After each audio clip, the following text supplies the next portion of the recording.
नमस्कार साथियों, मैं कृष्णा सिंह और आप देख रहे हैं YouTube channel education portal Krishna.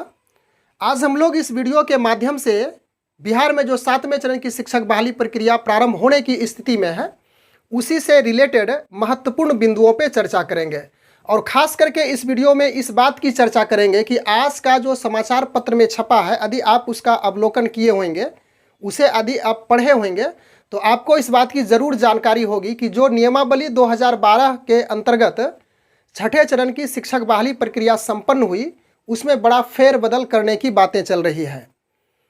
आप इस बात से भली भांति अवगत हैं कि राज्य में 1 से 12वीं क्लास तक लगभग 2.25 लाख शिक्षकों की बहाली होगी और उस बहाली के लिए जो नियमावली बनाई जाएगी, उसमें बड़ा फेरबदल करने की बातें चल रही है। उस समाचार पत्र में स्पष्ट रूप से इस बात की चर्चा की गई है कि शैक्षिक योग्यता का यानी शैक्षिक योग्यता पर 40% और पात्रता परीक्षा यानी कि शिक्षक पात्रता परीक्षा पर 60% अंकों का वेटेज मिलेगा। और किस प्रकार से मेधा अंक बनाया जाएगा, इसकी चर्चा हम लोग एग्जाम्पल के साथ करेंगे, उदाहरण ले करके करेंगे। और इसी समाचार पत्र में यह भी बातें बताई गई है कि प्राथमिक विद्यालय के लिए यानी कि 1 to 5 क्लास के लिए जो शिक्षकों की बहाली की प्रक्रिया का शेड्यूल बिहार सरकार यानी शिक्षा विभाग की ओर से जारी किया जाएगा, तो वह अगस्त के अंतिम सप्ताह में इस पत्र में इस पेपर में बताई गई है, जिसमें 1 लाख शिक्षकों की बहाली होनी है। उसके बाद माध्यमिक विद्यालय के लिए भी बताई गई है इसी समाचार पत्र में कि 75 से 80 हज़ार शिक्षकों की बहाली होगी और उसका जो शेड्यूल शिक्षा विभाग की ओर से जारी किया जाएगा, वह सितंबर से अक्टूबर में जारी होने की संभावनाएं बताई गई है। तो अब हम लोग इस बात को समझते हैं कि क्लास 1 to 5 के लिए किस प्रकार से नियमावली बनाई जाएगी और 6 to 8 के लिए भी इसकी भी चर्चा करेंगे। तो हम लोग सबसे पहले इसको समझ लेते हैं, उसके बाद प्रैक्टिकली करके यानी कि एग्जाम्पल लेकर के बोर्ड पर भी समझेंगे। तो उसमें 1 to 5 क्लास के लिए जो शिक्षक की बहाली की प्रक्रिया चलेगी और नियमावली में जो बनने की उम्मीद जताई जा रही है, तो वह इस प्रकार से है कि मैट्रिक का प्रतिशत, उसके बाद इंटर का प्रतिशत और ट्रेनिंग का प्रतिशत, तीनों का प्रतिशत जोड़ करके 3 से भाग दिया जाएगा। उसके बाद जो प्राप्त प्रतिशत हुआ तो उस प्रतिशत का 40% यानी कि फिर उसके बाद जो भी प्रतिशत प्राप्त हो गया, तो वो यहाँ तक आप स्पष्ट रूप से समझ गए होंगे। उसके बाद फिर बी टेट, सी टेट या तो फिर एस टेट का जो प्रतिशत है उसका 60% और उसके बाद जो आपका फाइनली प्रतिशत प्राप्त हुआ, तो ऊपर में हम लोग शैक्षिक योग्यता का 40% और बी टेट या एस टेट का 60%, दोनों का प्रतिशत जोड़ करके फाइनल मेधा अंक बनाया जाएगा। उसके बाद 6 to 8 की बात कर लेते हैं। तो उसमें ग्रेजुएशन का प्रतिशत और ट्रेनिंग का प्रतिशत, उसके बाद दोनों का एडिंग करके यानी कि जोड़ करके 2 से भाग देंगे और प्राप्त प्रतिशत का 40% फिर निकालेंगे, वह हमें प्राप्त हो गया। उसके बाद बी टेट, सी टेट या तो फिर एस टेट का जो प्रतिशत है उसका 60% लेंगे और फिर ऊपर में जो शैक्षिक योग्यता 40% और उसके बाद बी टेट, एस टेट का 60% जो निकाले थे, उसको जोड़ करके फाइनल मेधा अंक बनाया जाएगा। तो इस तरह से बात करने से आप स्पष्ट नहीं हुए होंगे, तो मैं प्रयास करता हूं कि आपको एक उदाहरण के साथ उन सारी बातों को समझाने का प्रयास करूंगा। तो चलिए यहाँ पे हम लोग बोर्ड की सहायता लेते हैं। तो सबसे पहले हम लोग समझते हैं कि 1 to 5 क्लास के शिक्षक की बात करते हैं। 1 to 5 क्लास की शिक्षक, तो इसमें क्या होगा कि सबसे पहले यानी मेधा अंक बनाने का प्रोसेस इस प्रकार से है कि मैट्रिक का परसेंटेज प्लस इंटर का परसेंटेज प्लस ट्रेनिंग का परसेंटेज यानी कि प्रतिशत जो है, और इसमें 3 से भाग देना है। तो सपोज कीजिए कि यहाँ पे कुछ प्राप्त हमें हुआ, यानी कि प्राप्त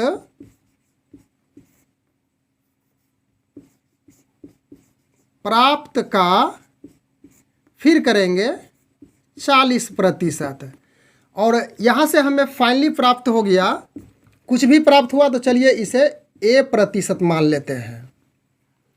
फिर इसके बाद बी टेट या तो फिर सी टेट, इसका जो प्रतिशत है का 60% निकालेंगे और यह हमें कुछ इस प्रकार से B% प्राप्त होता है। अब यह A% और B%, तो फाइनल जो मेधा अंक बनेगा वह A% प्लस B%, सपोज कीजिए कि C% प्राप्त हो गया, तो यही जो C% है यही फाइनल मेधा अंक को सूचित करता है। अब हम लोग यहाँ से मैट्रिक, इंटर और ट्रेनिंग इन सभी का अंक लेकर के समझ लेंगे प्रतिशत में। कि सपोज कीजिए कि मैट्रिक में किसी स्टूडेंट को 60% अंक प्राप्त है, उसके बाद इंटर में 50% प्राप्त है और ट्रेनिंग में 70% अंक प्राप्त है। तो यहाँ पे क्या बताया गया है, मैट्रिक का प्रतिशत, इंटर का प्रतिशत प्लस ट्रेनिंग का प्रतिशत, इसमें 3 से भाग देंगे। तो इस पार्ट को जोड़िए आप, यानी कि 60 प्लस 50 प्लस 70 और इसमें 3 से भाग देंगे। तो इसको जोड़ने के बाद हो जाएगा आपका 180 बटे 3, 3 छक 18, यानी कि 60% आपका प्राप्त हो रहा है। अब क्या करना है यहाँ पे कि प्राप्त प्रतिशत, यह जो प्रतिशत प्राप्त हो गया, प्राप्त का 40% निकालेंगे। तो 60 हमें प्राप्त है, तो 60 का 40%, इसका अर्थ हो गया 60 गुना 40 बटे प्रतिशत का 100 देंगे, 0 0 0 कैंसिल, 6 चौक 6 चौक 24% प्राप्त हो रहा है। अब यहाँ तक तो हम लोग आ चुके हैं A% तक। उसके बाद बी टेट, सी टेट का 60%। सपोज कीजिए कि बी टेट में किसी अभ्यर्थी को 60% अंक प्राप्त है, तो इसका चलिए निकालिए, यहाँ से चलेंगे कि 60%, यानी कि बी टेट का 60%, तो 60 का 60%, तो यह हो गया 60 गुना 60 बटे 100, 0 0 कैंसिल, 6 के 36%। तो यह प्रतिशत और यहाँ पे छोड़े थे, कहाँ पे, यहाँ पे, यह वाला, यह प्रतिशत और यह प्रतिशत। तो फाइनल मेधा अंक इस प्रकार से होगा, फाइनल 24% प्लस 36%, तो 6 4 10, 3 2 5, बाकी 1, यानी कि 60% आपका फाइनल मेधा अंक बनता है। तो यह तो बात हो गई क्लास 1 to 5 के लिए। तो अब हम लोग बात कर लेते हैं क्लास 6 to 8 के लिए किस प्रकार से मेधा अंक बनाया जाएगा। तो सबसे पहले ग्रेजुएशन का जो प्रतिशत है, उसके बाद ट्रेनिंग का प्रतिशत, दोनों का जोड़ होगा और 2 से उसमें भाग दिया जाएगा। प्राप्त प्रतिशत का फिर 40% निकालेंगे, जो कि शैक्षिक योग्यता कहलाएगा। उसके बाद वह प्रतिशत फिर बी टेट या सी टेट का 60% निकालेंगे, यानी कि पात्रता परीक्षा का। तो इसका जो प्रतिशत प्राप्त होगा और पहले जो शैक्षिक योग्यता का प्रतिशत प्राप्त हुआ था, दोनों जोड़ देने के बाद वह फाइनल मेधा अंक निकल जाएगा। तो चलिए इसे भी समझ लेते हैं, उदाहरण के साथ समझेंगे। 6 to 8 क्लास की बात कर रहे हैं। तो ग्रेजुएशन का प्रतिशत, उसके बाद प्लस में ट्रेनिंग का प्रतिशत, और इसमें भाग देना है 2 से। तो जो हमें प्राप्त हुआ, प्राप्त प्रतिशत का फिर 40% निकालना है। सपोज कीजिए कि A% हमें प्राप्त हो गया है। इसके बाद शिक्षक पात्रता परीक्षा का सी टेट या तो फिर एस टेट, जो भी हो, इसका प्रतिशत का 60% निकालेंगे। तो यह हमें सपोज कीजिए कि 20% प्राप्त हो गया।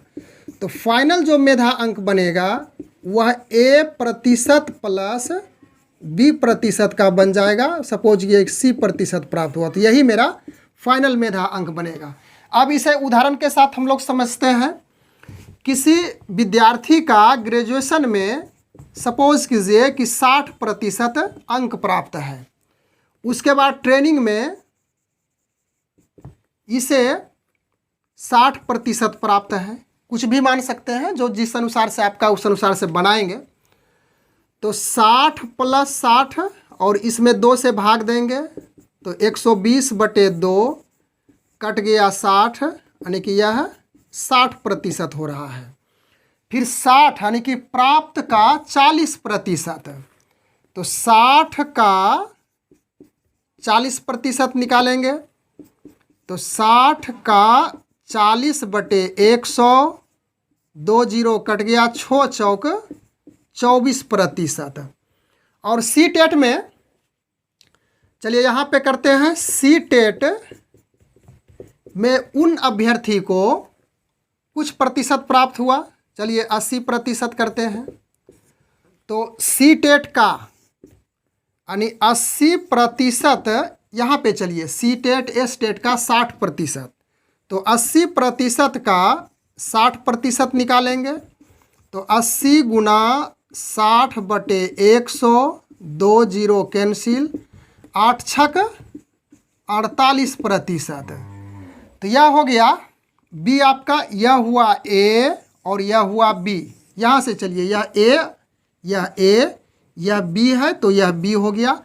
अब फाइनल मेधा अंक बनेगा तो वह A+B यानी कि यहाँ का और यहाँ का, तो इसमें हुआ 24% और 48%। तो 24 प्लस 48, इसको जोड़िए, 8 4 12, 4 2 6 1 7, यानी कि 72% मेधा अंक बन रहा है। तो इस प्रकार से आज का जो समाचार पत्र छपा था उसमें इस बात की, यानी कि इसी तरह की बातें उसमें बताई गई है और विभिन्न समाचार पत्र में यह समाचार छपा है। तो उम्मीद है कि इस प्रकार से यदि मेधा अंक शिक्षा विभाग की ओर से जो शेड्यूल जारी किया जाएगा, नई नियमावली में संशोधन किया जाएगा, तो इसी आधार पे 7वें चरण की जो शिक्षक बहाली प्रक्रिया होगी, मेधा अंक बनाया जाएगा, इसी प्रोसेस से बनाया जाएगा। हालांकि बिहार सरकार शिक्षा विभाग की ओर से फाइनली क्या उधर से नियमावली बन करके आती है, तो वह तो भविष्य की गर्त में वह बातें छिपी हुई है। जो पेपर में, आज के पेपर में छपा था, हम लोग उसकी चर्चा किए, उस बात की चर्चा किए। अभी हम लोग उस नियमावली की ज़रूर वेट करेंगे, प्रतीक्षा करेंगे, जब तक ना वह हम लोगों के समक्ष आ जाती है वह नियमावली, तब तक फिलहाल हम लोग इस बात को ही लेकर के चलेंगे कि हो सकता है कि इस प्रकार की नियमावली शिक्षा विभाग की ओर से बनाई जा सकती है।